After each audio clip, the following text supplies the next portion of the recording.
I found my wife's burner phone in the Christmas decorations box. Not exactly where you'd expect your marriage to implode, but there it was, wedged between the ceramic nativity set her mother gave us and a tangle of LED lights. I'd been pulling down boxes from the garage attic on December 3rd, getting ready for our annual decorating weekend, when the phone slipped out and clattered onto the concrete floor. The screen lit up. Can't wait to taste you again tomorrow. Same hotel? My hands went numb. The phone was still unlocked, still showing the message thread. I stood there on the garage floor, surrounded by boxes labeled in Emma's neat handwriting. Ornaments 2019. Stockings. Outdoor lights. While my 14-year marriage crumbled around me. I'm not proud of what I did next. I read everything. The affair had been going on for 7 months. 7 months of Wednesday yoga classes and Saturday book club meetings. The messages were explicit enough to make my stomach turn, but it was the intimacy that really gutted me. Inside jokes, pet names, plans for a future that apparently didn't include me or our 2 kids. His name was Blake Thornton. I knew him. Of course I knew him. He was my business partner's younger brother, the hotshot financial advisor who'd helped us set up our retirement accounts last spring. He'd sat at our kitchen table, drinking Emma's homemade lemonade, while our daughter Lily showed him her science fair project. The most recent message was from 2 hours ago. Jeff's taking the kids to soccer practice tomorrow morning. Come over at 9? Tomorrow was Saturday. I always took Lily and Mason to their games. Emma always stayed home to catch up on housework. I checked the date on the oldest message, May 17th, right after our anniversary trip to Napa Valley. I'd thought that week had brought us closer together. We'd talked about renewing our vows for our 15th. We'd made love overlooking the vineyards, and Emma had cried, telling me how lucky she was. All of it a lie. My phone buzzed. Emma. Did you find the boxes? Need help? I looked at the burner phone in my left hand, my phone in my right. For a moment, I considered storming inside and confronting her right then. But something stopped me. Maybe it was the lawyer instinct I'd developed working in contract law for the past decade. Maybe it was pure survival instinct. Instead, I typed back, "Found them. Be in soon." I took photos of everything. Every message, every photo they'd exchanged, every detail. The burner phone had over 300 messages between them. I documented all of it, then carefully placed the phone back exactly where I'd found it, wedged in the same spot between the nativity set and the lights. My hands were shaking so badly I nearly dropped my own phone twice. When I walked back into the house, Emma was in the kitchen preparing dinner. The smell of garlic and rosemary filled the air. She was making my favorite herb-crusted salmon. She looked up and smiled, that same warm smile that had made me fall for her at a college party 16 years ago. "Find everything okay?" she asked, wiping her hands on her apron. "Yeah," I managed. "All there." She walked over and kissed my cheek. I forced myself not to flinch. "You look pale. Feeling all right?" "Just dusty up there. I'm going to take a shower." In our bathroom, the one we'd renovated together 2 years ago, spending hours picking out the perfect tile, I sat on the edge of the tub and tried to breathe. My reflection in the mirror showed a stranger, a 41-year-old man who'd thought he had it all figured out. Good job as senior counsel at Riverside Tech. Beautiful wife. 2 great kids. A 4-bedroom house in a nice Phoenix suburb. We were the couple other couples envied. What an idiot I'd been. Lily knocked on the door. "Dad? Mom says dinner's ready." "Be right there, sweetheart." Dinner was surreal. Emma asked about my day. Mason talked about his upcoming basketball tournament. Lily complained about her algebra teacher. We were a normal family having a normal Friday night dinner, except I kept seeing those messages superimposed over everything. "I love the way you touch me. Jeff never makes me feel like this." Can't believe I wasted so many years in a dead marriage. Just a few more months and we can be together for real.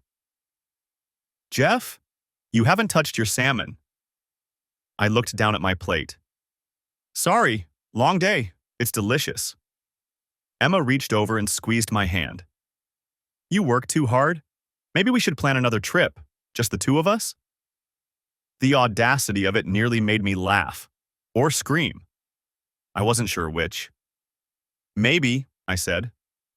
After dinner, after the kids were in bed, Emma curled up next to me on the couch while we watched some mindless show on Netflix.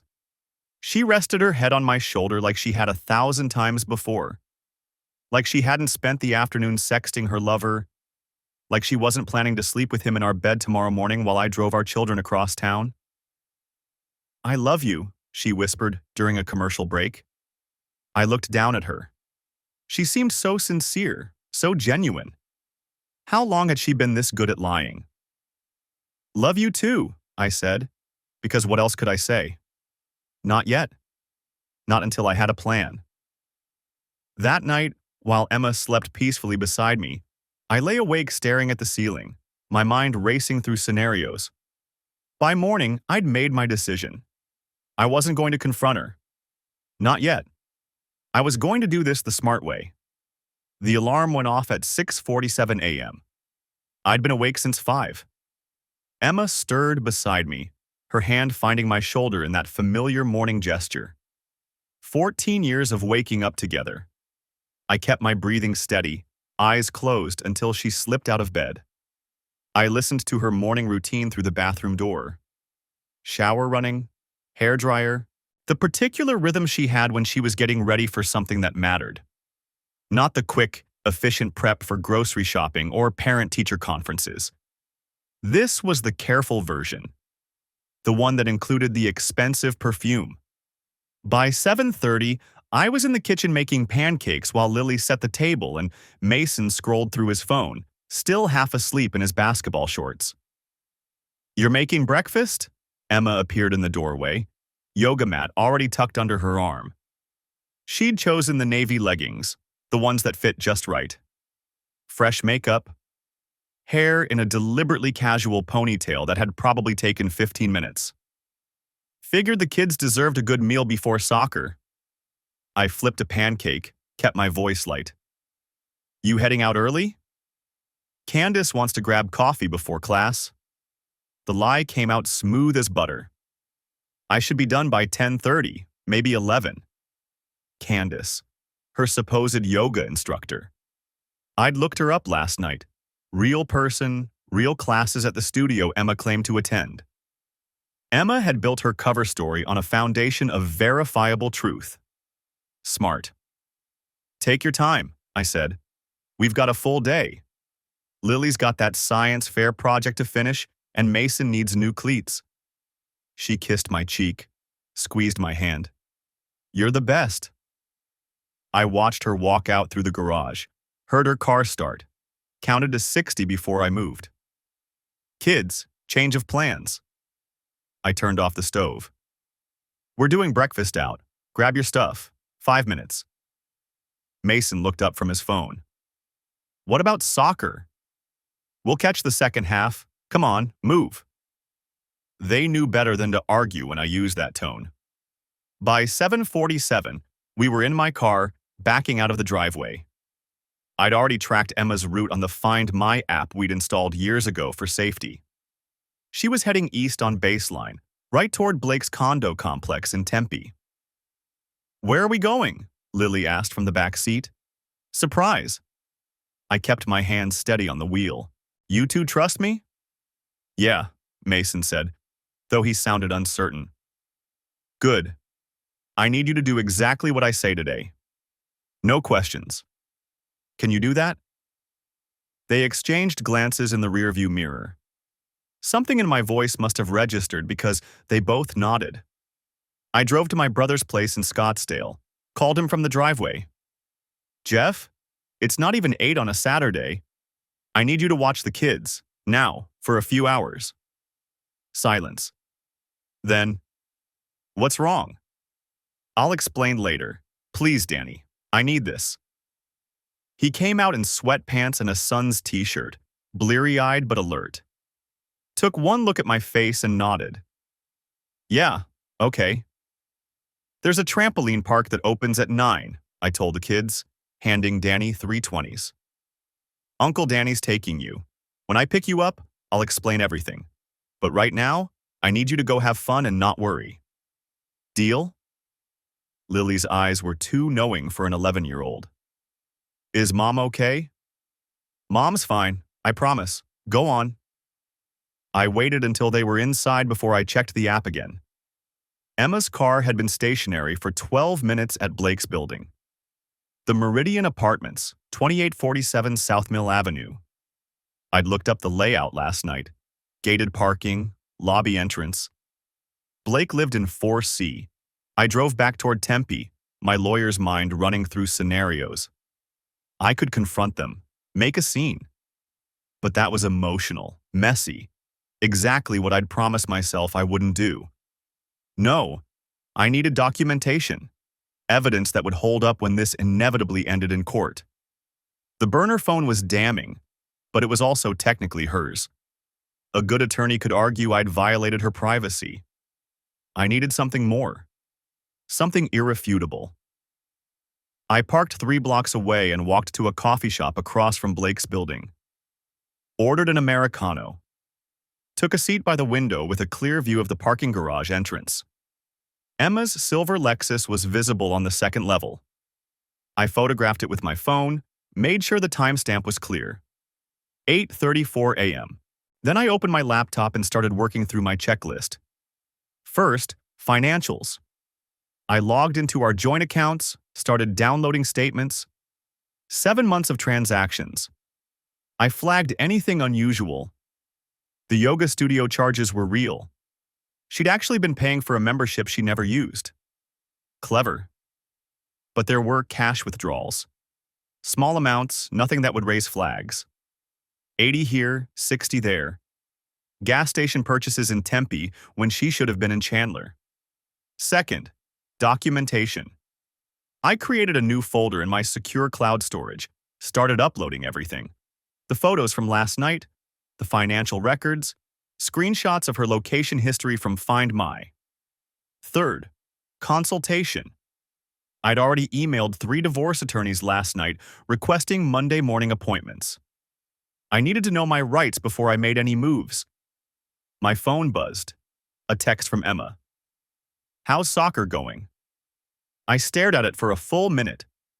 She was in Blake's apartment right now, probably still in those navy leggings, and she was texting me about our son's soccer game. Great. Mason scored twice, I typed back. Lily's keeping stats. 3 dots appeared, disappeared, appeared again. That's wonderful. Love you guys. I set the phone down before I threw it. An hour passed. I worked through emails, reviewed a contract for Monday's meeting, drank bad coffee, kept my eyes on that parking garage. At 9:52, movement. Emma emerged from the lobby entrance, yoga mat still under her arm. She'd changed clothes. Different top, hair down now. She walked to her car with the relaxed gait of someone who'd just had a good workout. I photographed her, checked the timestamp, cross-referenced it with the building's address visible in the frame. She pulled out of the garage at 9:58. I waited 5 minutes, then walked across the street. The Meridian had the kind of security that looked impressive but wasn't. Keypad entry, but the lobby door had been propped open with a rubber wedge, probably by someone moving furniture. I walked straight in. The elevator took me to the 4th floor. 4C was at the end of the hall.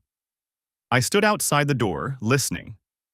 Music playing inside, something jazz. The sound of a shower running. I pulled out my phone and did something I'd never imagined doing. I called Blake's number. I'd found it in Emma's burner phone last night, saved it under a different name in my contacts. The phone rang inside the apartment. Once, twice. The shower cut off. Yeah? Blake's voice, slightly breathless. Blake Thornton? Who's this? This is Jeff Patterson, Emma's husband. Silence.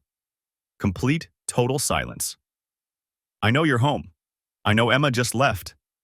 I'm standing outside your door right now. I heard movement. Footsteps. The peephole darkened. I'm not here to make a scene, I continued, my voice steady. I'm here to tell you that everything you've done with my wife for the past 7 months has been documented. Every text, every meeting, every lie she told our children so she could come here. More silence. You're a financial advisor, Blake. You understand assets and liabilities. Right now, you're a liability. To my marriage, to your career, to your brother's business relationship with me. I want you to think very carefully about your next move. Jeff, listen. No, you listen. You're going to end this. Today. You're going to tell Emma it's over and you're going to do it in writing. Text, email, I don't care, but I want a record of you ending it. And if I don't? Then I forward everything to your brother, to your employer, to every mutual contact we have. And I make sure that when my marriage ends, everyone knows exactly why. I could hear him breathing on the other side of the door. You have until noon, I said. After that, I start making calls. I hung up, walked back to the elevator. My hands were shaking, but my head was clear. This was just the beginning. The phone in my hand buzzed at 11:47 a.m. It's over. Never contacting her again. You have my word. Blake's message appeared on my screen, followed immediately by a screenshot of his text to Emma. We can't do this anymore. My conscience won't let me. Don't contact me again. I'm sorry. 13 minutes before my deadline. The man had at least some survival instinct. I sat in my car 3 blocks from Blake's building, engine off, watching the screenshot. Emma's response came through in Blake's forward. What? Blake, what are you talking about? Call me. Then, please, we can talk about this. Then, I don't understand. I could picture her face, the confusion, the panic starting to creep in at the edges. My phone rang. Emma's name lit up the screen. I let it go to voicemail. It rang again immediately. Again, I watched it ring through. She'd be at the hospital now, probably on her lunch break, probably stepping outside to make these calls where her coworkers couldn't hear. A text appeared. Hey, just checking in. Call me when you get a chance? The casual tone. The practiced normalcy. As if she hadn't just had her affair terminated by ultimatum. As if she wasn't scrambling to understand what had just happened. I started the car and drove to my office. I had a 1 o'clock meeting with the second attorney on my list. Mitchell Grady, a partner at Grady & Associates who specialized in high-asset divorces. The first consultation yesterday had been informative. Clinical. The attorney had walked me through Arizona's community property laws, explained how my documentation would play in court, outlined timelines and procedures. But I wanted a second opinion. Wanted to understand all my options before I made any moves. My phone kept buzzing during the drive. 3 more calls from Emma. 2 voicemails I didn't listen to. A text. Getting worried. You okay? I parked in the garage beneath my office building and sat there for a moment, watching the messages accumulate. She'd be terrified now. Not of losing me, not yet. She didn't know I knew. She'd be terrified that Blake had developed a conscience, that he'd decided to confess, that her carefully constructed double life was collapsing from the inside. Good. I turned off my phone and went upstairs. The office felt surreal. My paralegal asked about my weekend plans. A junior associate stopped by to discuss a contract revision. Everything normal, everything proceeding as if the ground hadn't opened up beneath my feet 3 days ago. I worked through lunch, reviewing documents I'd already reviewed, making notes that didn't need making. Anything to keep moving forward, to maintain the illusion of control.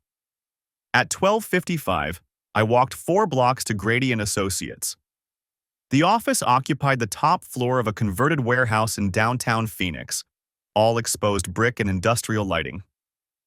Mitchell Grady met me in the reception area. Late 50s, silver hair, expensive suit. His handshake was firm, his expression sympathetic without being pitying. "Jeff, come on back." His office overlooked the city, floor-to-ceiling windows framing the sprawl of buildings and desert beyond. He gestured to a leather chair across from his desk. "I appreciate you seeing me on short notice," I said. "Of course." He settled into his own chair, pulled out a legal pad. "Why don't you tell me what's going on?" I walked him through it. The burner phone, the messages, the 7 months of lies, the surveillance yesterday morning, Blake's termination text this morning sent under duress. Grady took notes, his expression neutral. When I finished, he set down his pen. "You've been thorough," he said. "That's going to serve you well.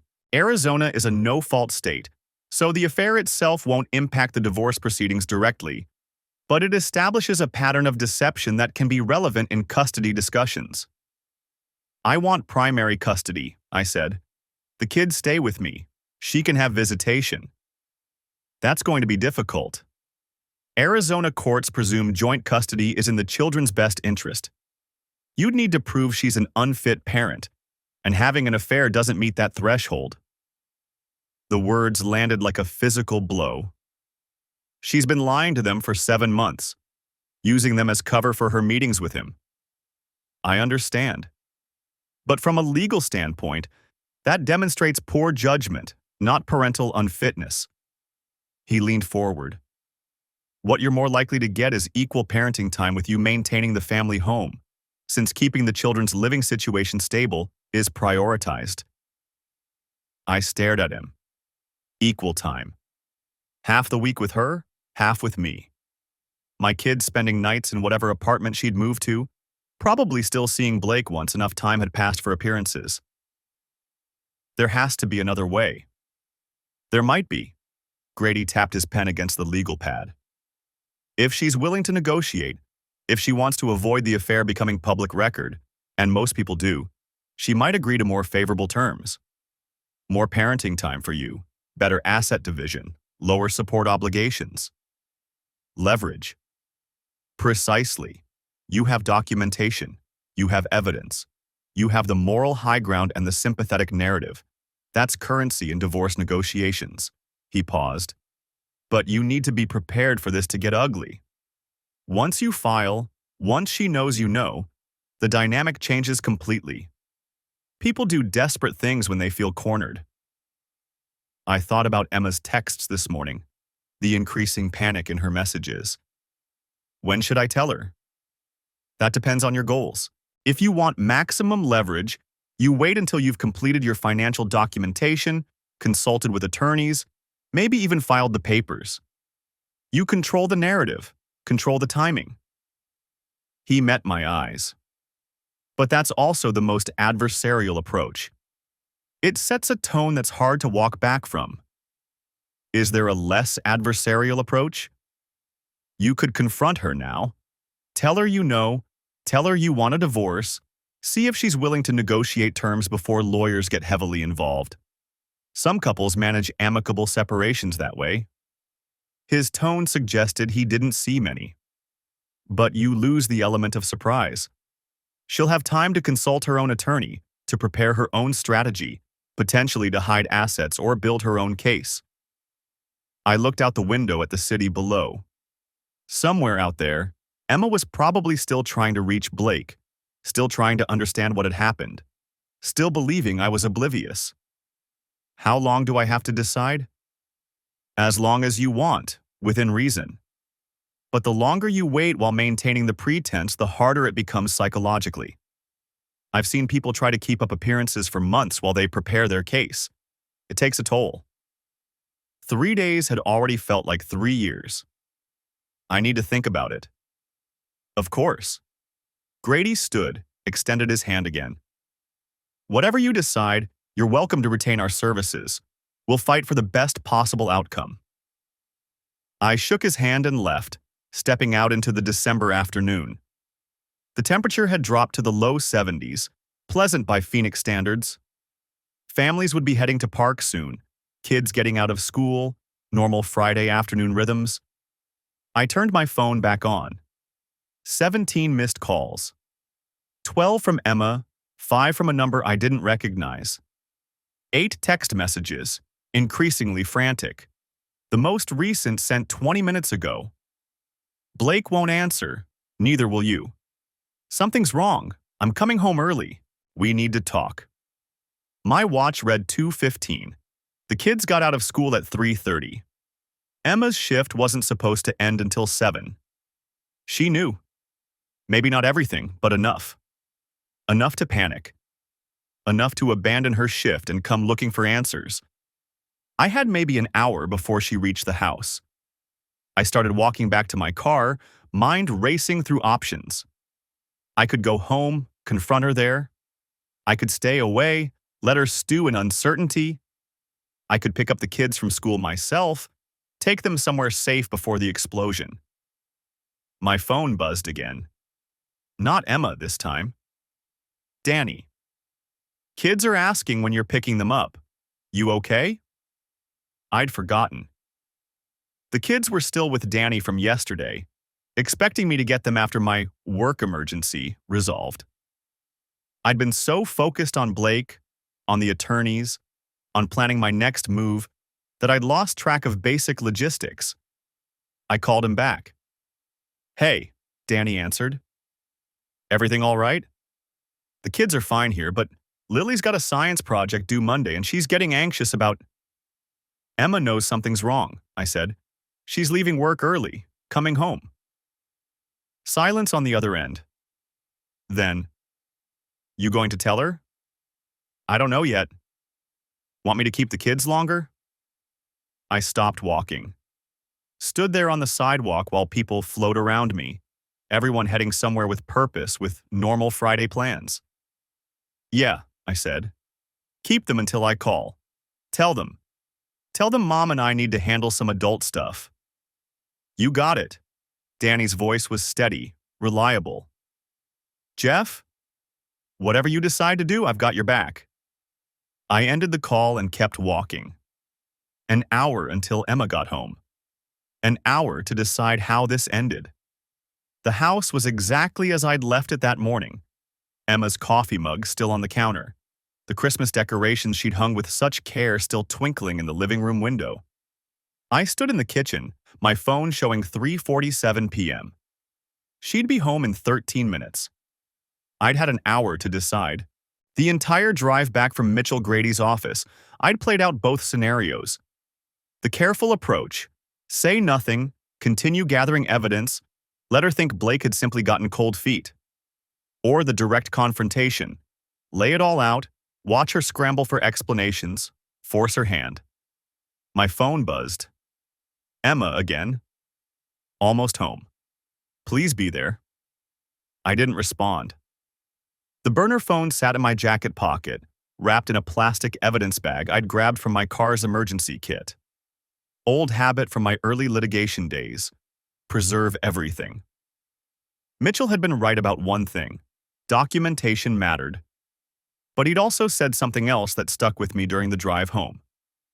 The spouse who controls the narrative controls the divorce. I heard her car in the driveway at exactly 4 o'clock. The garage door opener whirred. I stayed in the kitchen, standing near the sink, hands steady now. The internal door opened. Jeff? Her voice carried that same concerned tone from this morning. I turned as she came in, still wearing her scrubs, her bag over her shoulder. Her eyes found mine immediately, searching. We need to talk, she said. I know. Something flickered across her face. Fear? Recognition? She set her bag down slowly on the counter, her movements careful. Blake ended things this morning, out of nowhere, just ended it. The admission hung between us. No pretense. No lies about book club or yoga. I know, I said again. Her face went pale. What do you mean you know? I pulled out my phone, opened the photos I'd taken of her burner messages, and set it on the counter between us. Then I reached into my pocket and placed the evidence bag with her burner phone beside it. I found it yesterday, in the Christmas decorations. Emma's hand went to her mouth. She stared at the phone, then at my screen, then back at me. Jeff, 7 months, I said. Since May 17th, the week after we got back from Napa. Please let me explain. There's nothing to explain. I read everything. Every message. Every lie about yoga and book club. Every plan to meet him while I had the kids. My voice stayed level, controlled. I know about the Marriott on our anniversary. I know about last Tuesday when you called in sick. I know all of it. She was crying now, tears streaming down her face. I'm so sorry. I'm so sorry. It was a mistake. It didn't mean anything. Don't. The word came out sharp. Don't insult me with that. You told him you loved him, multiple times. I was confused. I didn't know what I was feeling. You knew exactly what you were feeling when you were in his bed. Emma flinched. She moved toward me, reaching out, but I stepped back. Jeff, please, we can fix this. We have 14 years together, we have the kids. You should have thought about the kids before you drove to his apartment. I picked up my phone. You should have thought about them every time you lied to their faces. What did you do? Her voice changed, sharpened. Why did Blake end it? What did you do? I went to his apartment this morning, had a conversation, explained what would happen if he didn't cut contact immediately. Her eyes widened. You threatened him? I gave him options. He made his choice. Oh my God. She pressed her hands to her face. Jeff, you can't. His brother is your partner. I'm aware. This is going to destroy everything. You already did that. I moved past her toward the living room. She followed. Where are you going? We need to talk about this. I turned to face her. There's nothing to talk about. I've already spoken to a divorce attorney. The word, divorce, hit her like a physical blow. No, Jeff, please. We can go to counseling. We can work through this. I'm not interested in working through this. You can't just throw away our entire marriage. I didn't throw it away. You did. Every time you deleted a message. Every time you looked me in the eye and lied. She was sobbing now, mascara running down her cheeks. I made a mistake. People make mistakes. You've never made a mistake? Not like this. So you're perfect? You're just going to destroy our family because I'm not perfect? I felt something cold settle in my chest. You're trying to make this about me, about my reaction. But this isn't about me finding out. This is about you making a choice every single day for 7 months to betray our family. I love you, she said desperately. I still love you. I love our life together. You have an interesting way of showing it. Jeff, please. She grabbed my arm. Think about Lily and Mason. Think about what this will do to them. I pulled away from her grip. I have thought about them. That's all I've thought about since yesterday. And you know what kills me? You used them. You used their activities, their schedules, as cover for your affair. Soccer practice, basketball games. You planned around our children to sleep with him. I never meant to hurt them. But you did. You hurt all of us. She sank onto the couch, her whole body shaking. What happens now? I'm staying at Danny's for a few days. The kids are there now. I'll bring them home tomorrow. You took them already? Her voice rose. You took my kids? Our kids.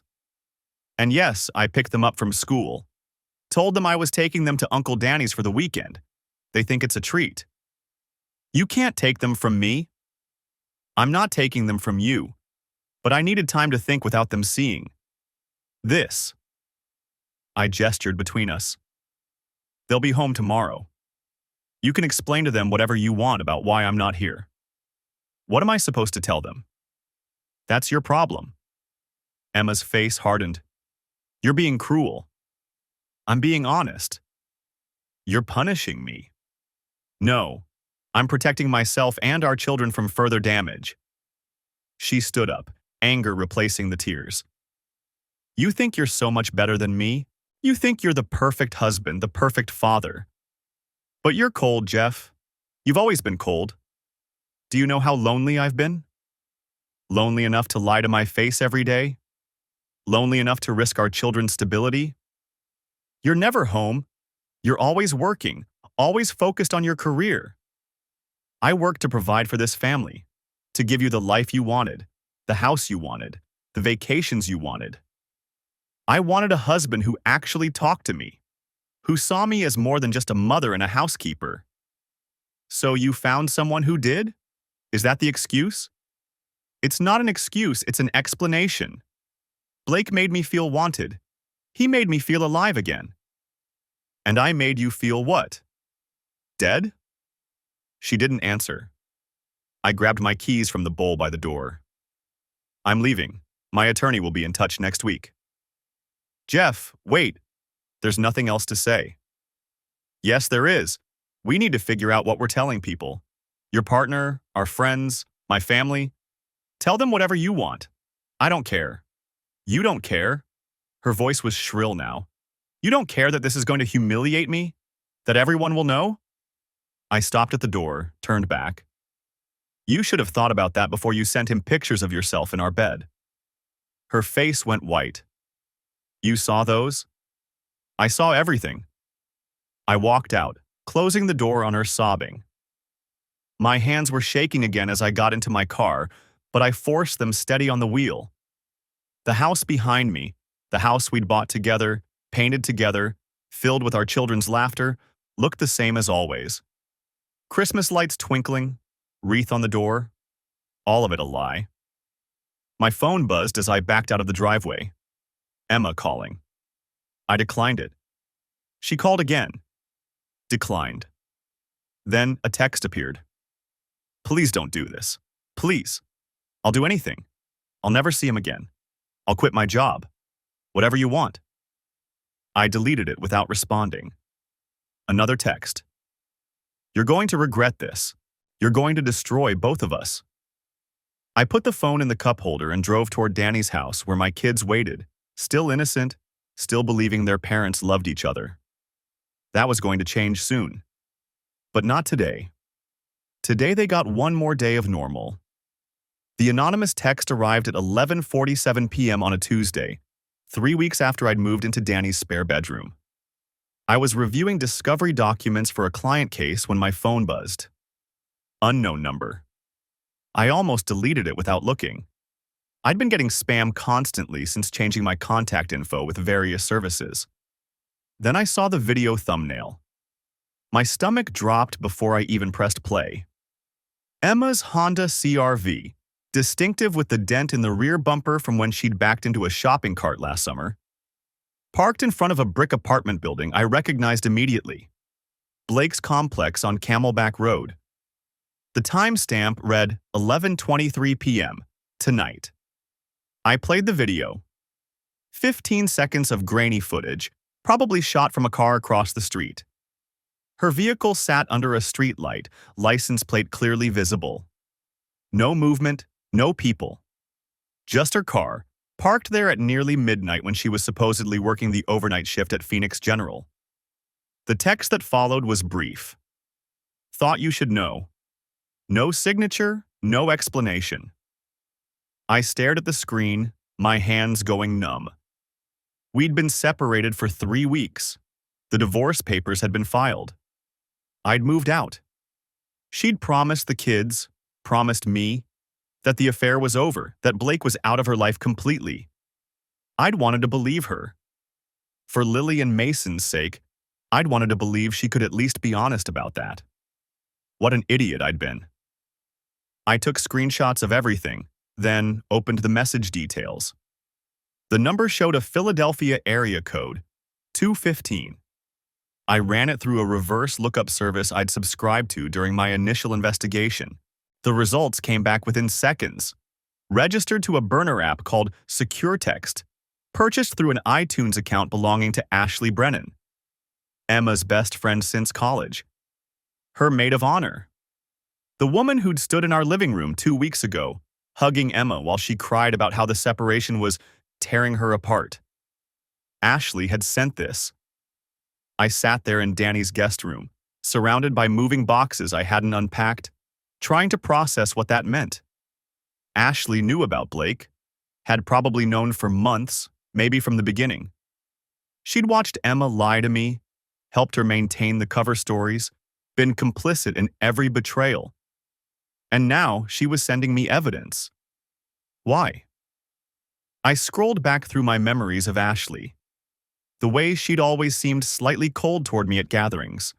The comments about Emma, deserving to be happy. The girls' trips to Sedona, where Emma had probably met Blake instead. Had they fought? Had Emma done something to turn her supposed best friend into an informant?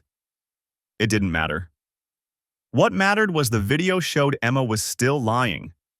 Still seeing him. Still sneaking around while telling our children that mommy and daddy just needed some time apart to work on things. The rage that surfaced was different from what I'd felt in the garage 3 weeks ago.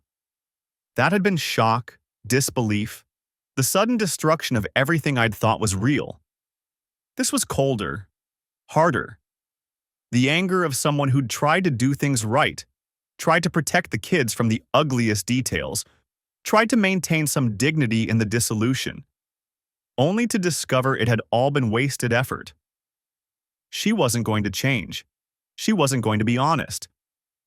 She was going to keep lying, keep manipulating, keep playing the victim while screwing her lover behind everyone's backs.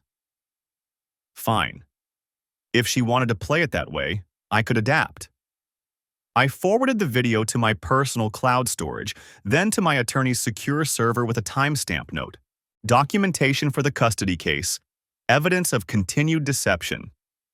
Arizona was a no-fault state for divorce, but family court judges still considered character when determining parental fitness. Then I did something I hadn't planned. I opened Emma's work Slack channel. I still had access from when I'd helped her set up her account last year. Phoenix General's night shift nursing team, 23 members currently active.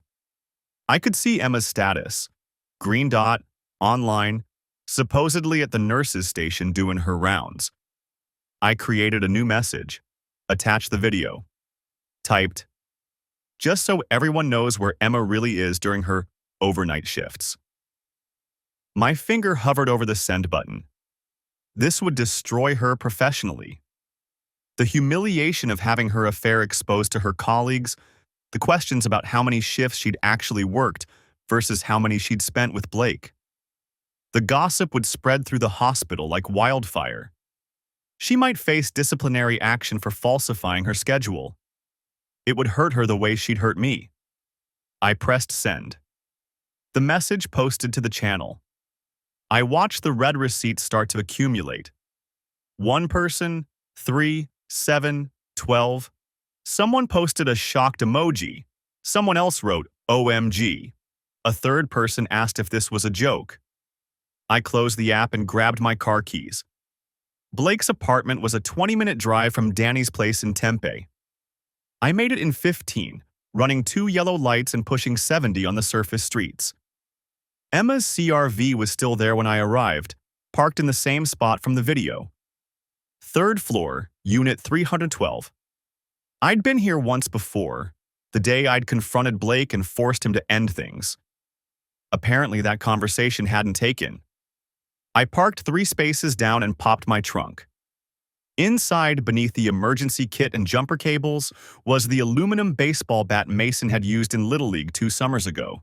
I'd thrown it in there months ago after cleaning out the garage, never gotten around to donating it. Perfect weight. Perfect length. I walked to Emma's car with the bat resting against my shoulder. The complex was quiet, most windows dark. A dog barked somewhere in the distance. Her CRV sat under the streetlight, exactly as it had appeared in the video.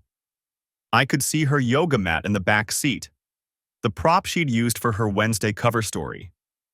Her hospital badge hung from the rearview mirror. I raised the bat and swung hard at the passenger side taillight. The plastic shattered with a satisfying crack. Red fragments scattered across the asphalt. I hit it again, destroying what remained of the housing, exposing the bulb assembly beneath. The sound echoed across the parking lot. A light came on in a first-floor unit. I didn't care. I walked back to my car, tossed the bat in the trunk, and drove away. The whole thing had taken maybe 90 seconds. My phone started buzzing before I reached the main road. Emma calling. I declined it. She called again immediately. Declined. A text appeared. What did you do? Another call. Another decline. Then a voicemail notification. I played it on speaker. Jeff, what the hell is wrong with you? Her voice was shrill, panicked. My coworkers are messaging me, asking about, you sent that video to my work? Are you insane? And someone just smashed my taillight. The police are here. Call me back right now. I deleted the voicemail and blocked her number. Back at Danny's, I opened my laptop and logged into Nextdoor, the neighborhood app for our subdivision. Our subdivision, where Emma still lived in our house with the kids. Where her friends and neighbors knew her as the devoted mother, the friendly neighbor who organized block parties and baked cookies for new residents. I created a new post with the video attached. Be aware, this vehicle, license plate 7KJM439, has been seen repeatedly parked at various locations during hours when the owner claims to be working. The owner lives on Saguaro Ridge Drive. Thought the neighborhood should know who's lying about their whereabouts. I included a screenshot showing her car in our driveway from Google Street View, making the connection explicit. Posted it. Then I grabbed the spare key to Emma's CRV. I'd kept it when I moved out, along with my own keys, and a tube of industrial-strength superglue I'd found in Danny's garage. One more drive. One more visit to Blake's complex. The police had left. Emma's car sat alone again, taillights smashed, looking abandoned and pathetic. I walked to the rear of the vehicle, unscrewed the tailpipe cover, and squeezed the entire tube of glue inside. Then I inserted Emma's car key as far as it would go into the tailpipe opening and held it there while the adhesive set. 60 seconds. 90. 2 minutes. When I pulled my hand away, the key remained lodged inside, sealed in place by rapidly hardening glue. Let her explain that to AAA. I drove back to Danny's and finally went to bed around 3 a.m. My phone had 47 notifications when I woke up 6 hours later. The first 3 calls came from numbers I didn't recognize. I let them go to voicemail while I sat in my truck outside Blake's complex, watching the dawn turn the sky from black to gray. My hands still smelled like superglue. The 4th call was Danny. Where are you? His voice was tight. Please tell me you're not doing anything stupid. Already did it. I started the engine. I'm heading back to your place. Jeff, Emma's lawyer called mine an hour ago.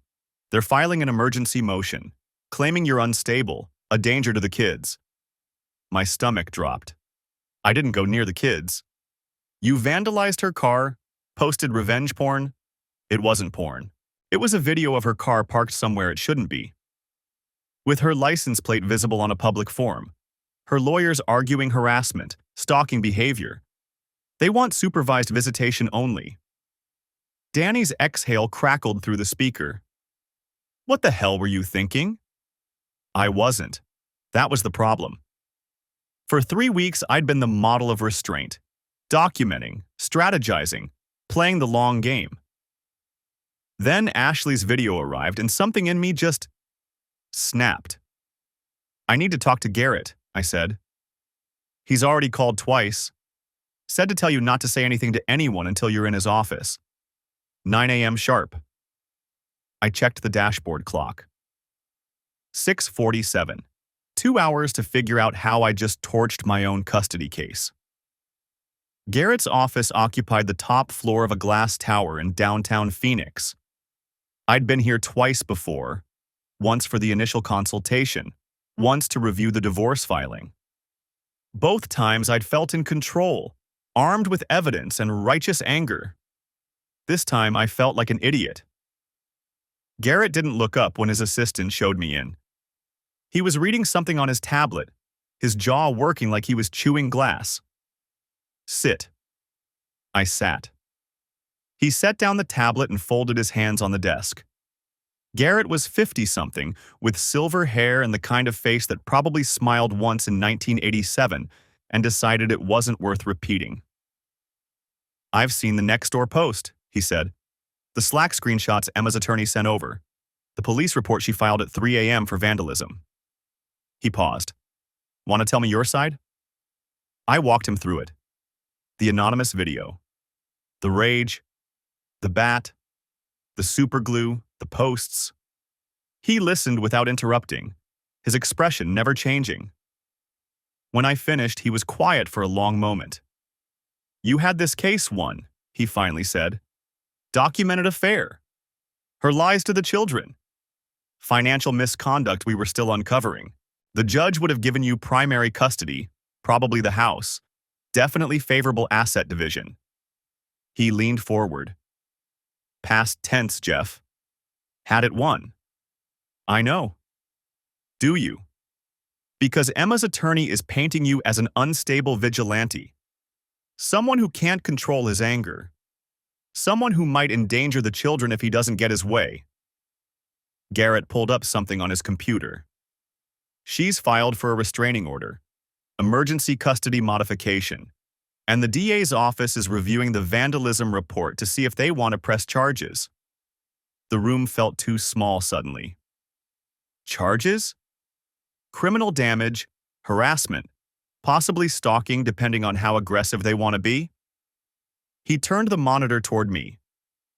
"This is the next door post. 1,700 views in 6 hours, 43 comments. Most of them are people you know, your neighbors, parents from the kids' schools." I couldn't look at it. "Can we fix this?" "Fix it? No. Mitigate it? Maybe." He closed the laptop. "First thing, you delete that post immediately.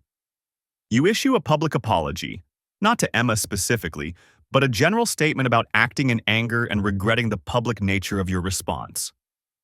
"An apology? You want to see your kids or not?" His voice cut like a blade. "Because right now, Emma's attorney is arguing you're a threat.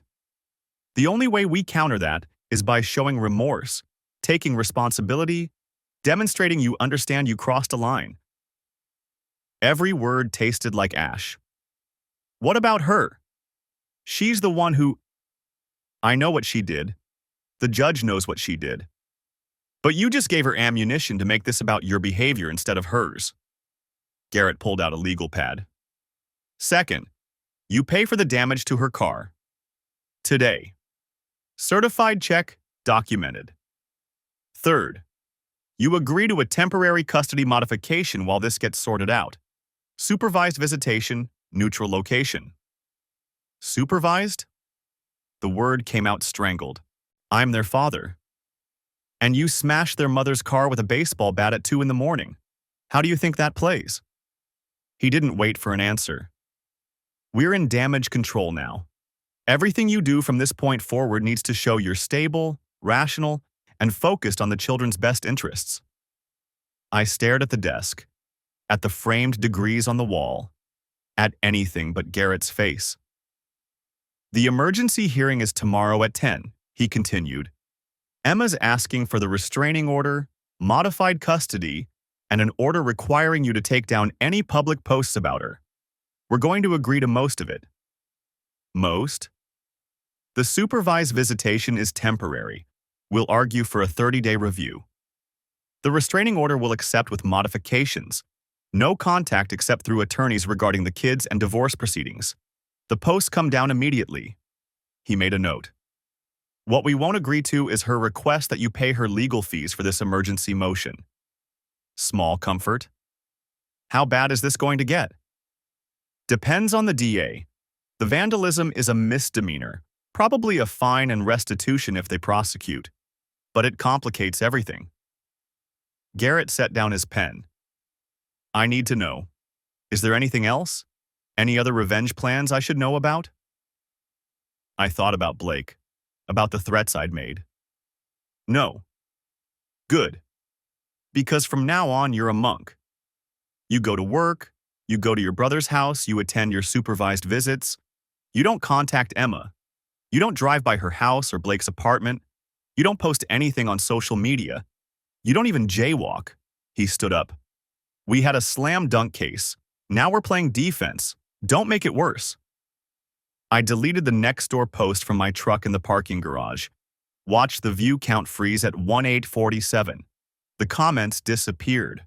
All the neighbors weighing in, taking sides, sharing their own stories of betrayal and revenge. The Slack thing I couldn't undo. That was on Emma's end, her professional reputation already in flames. Part of me felt satisfied about that.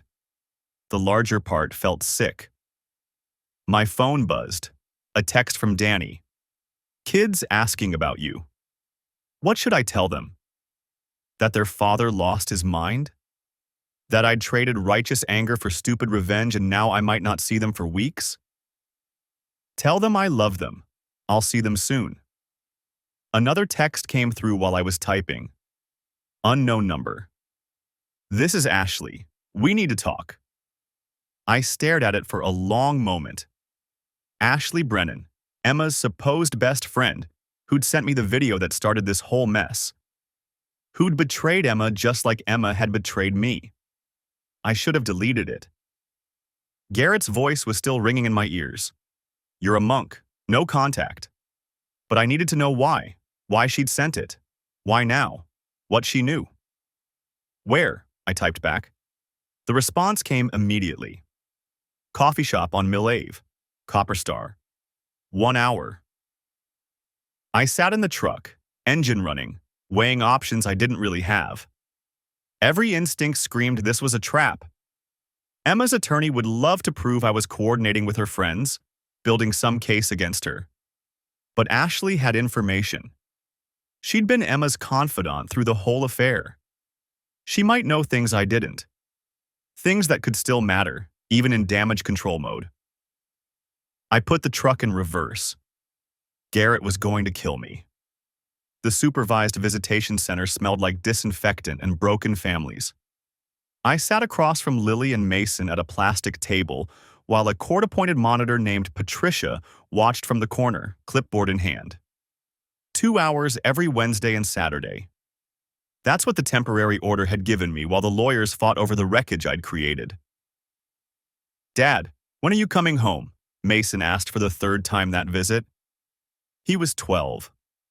Old enough to know something was badly wrong, young enough to still believe I could fix it with the right answer. I don't know, buddy. Soon, I hope. Lily hadn't spoken much. At 14, she'd figured out more than I wanted her to know. She'd probably seen the next door post before I deleted it. Definitely heard the whispers at school. Mom's seeing someone, she said quietly.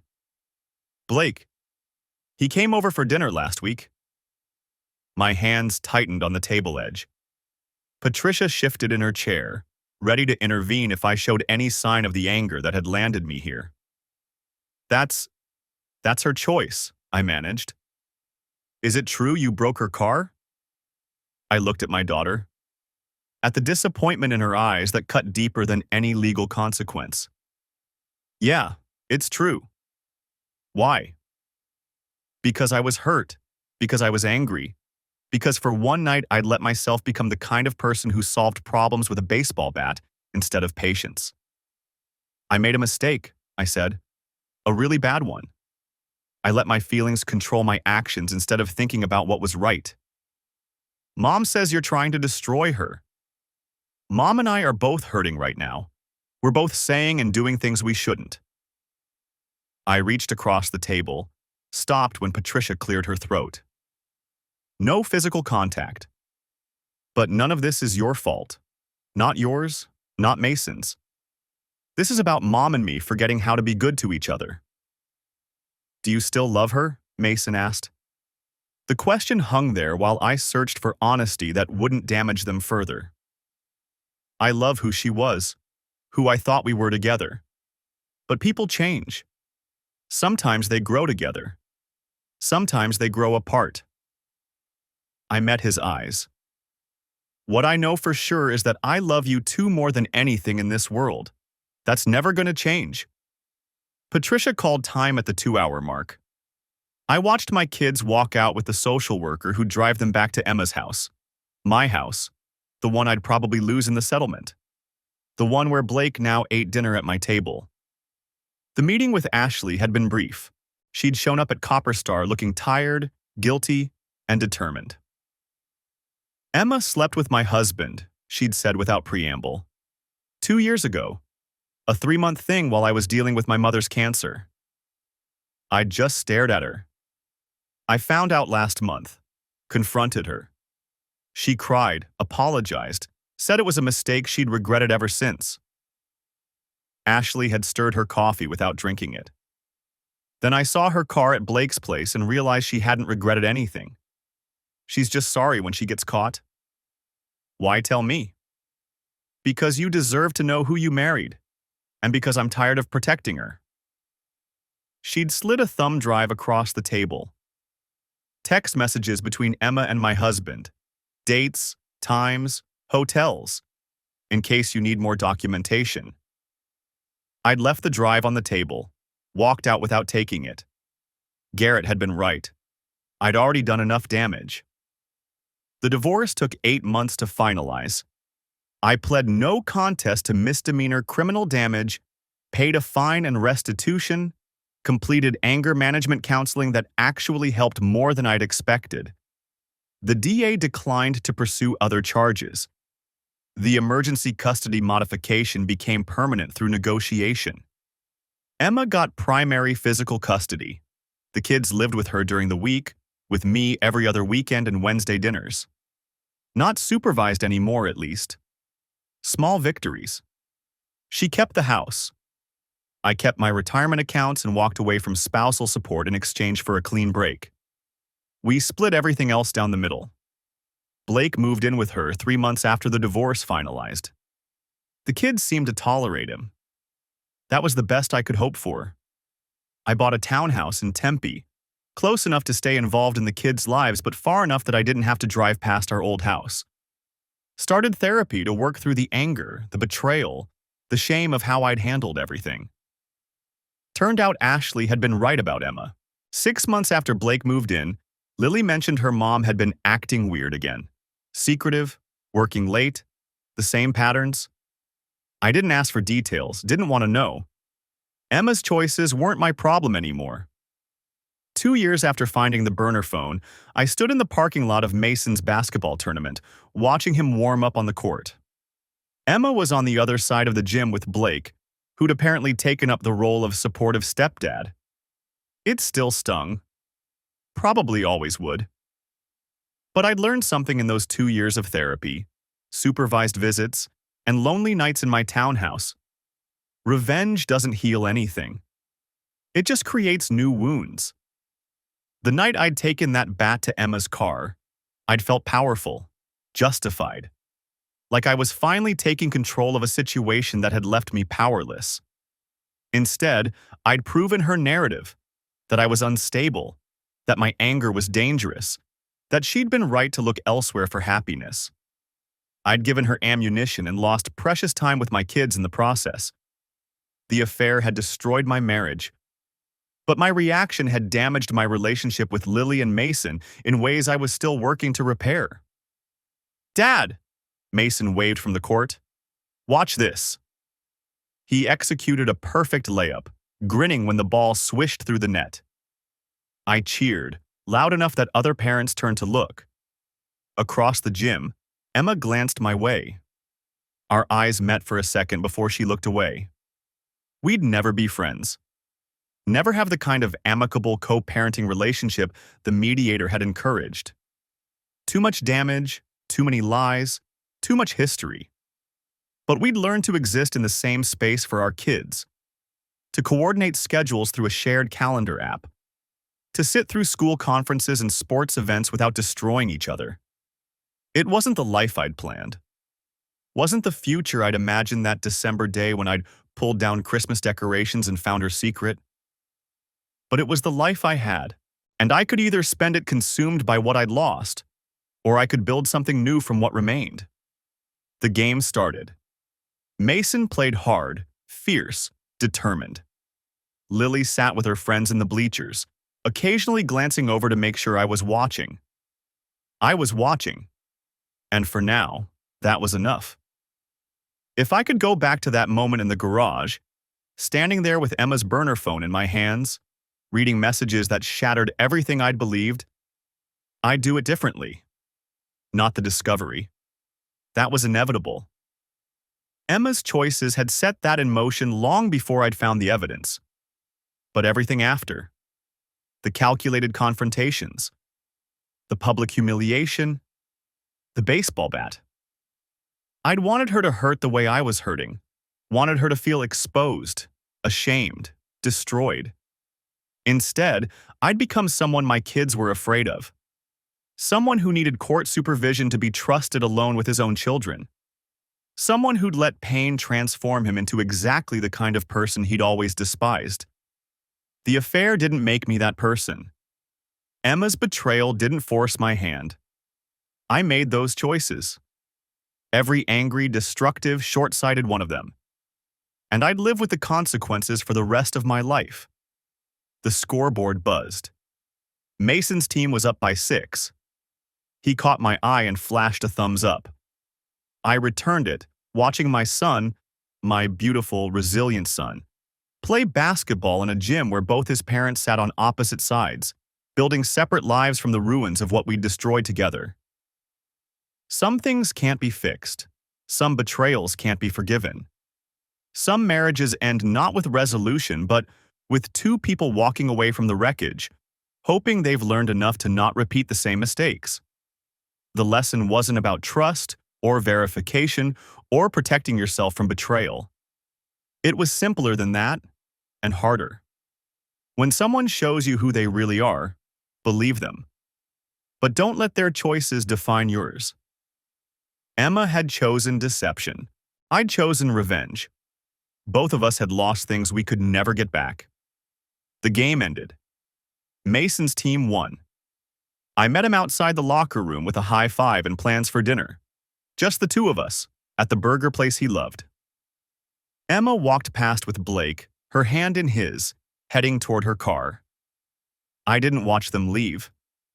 I had my son beside me, my daughter texting that she'd see me Wednesday, and a future that, while smaller and lonelier than I'd planned, was still mine to build.